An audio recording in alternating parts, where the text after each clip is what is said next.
ihrer Mutter, Mädels wär so weit. Eine Frau soll der Binnen, es wird weggestellt sein. Und ein nicht gefunden, mit roter Haar. Die hat gut gefallen und die war ganz so. Sein Vater hat gesagt, die kannst nicht nehmen, mein Bruder. Das Mädel ist der Schwester, die Mama weiß nichts davon. Da ist das. Schöne Zustände in Mutterstadt, da bist platt. Schöne Zustände in Mutterstadt. Andere, die war lustig und die hat gut gekocht und hat das Recht zu seinem Vater gebracht. Gell, Papa, die ist doch klar und die nehmen wir jetzt. Doch der hat sich fast in die Arme gesetzt. Ja, die kannst du nicht nehmen. Das geht gar nicht, mein Bruder. Das ist doch auch der Schwester, die Mama, die ist nichts dafür. Da bist platt. Schöne Zustände in Mutterstadt.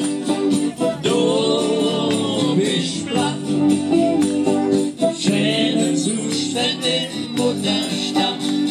Da ist er zu der Mama, unsere Helferfrau.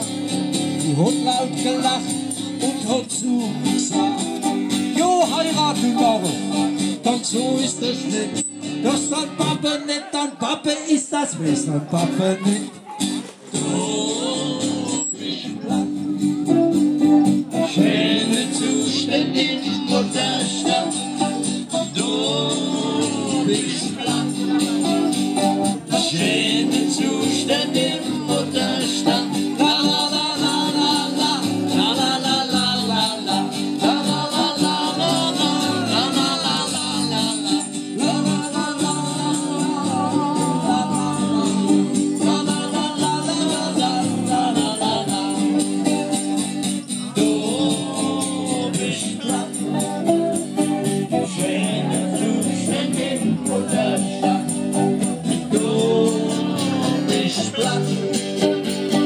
Schöne Zustände, Mutterstadt.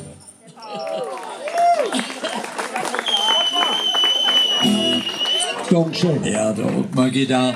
Ja, wir kommen hier auch langsam zum Schluss, Gäste, liebe Gäste.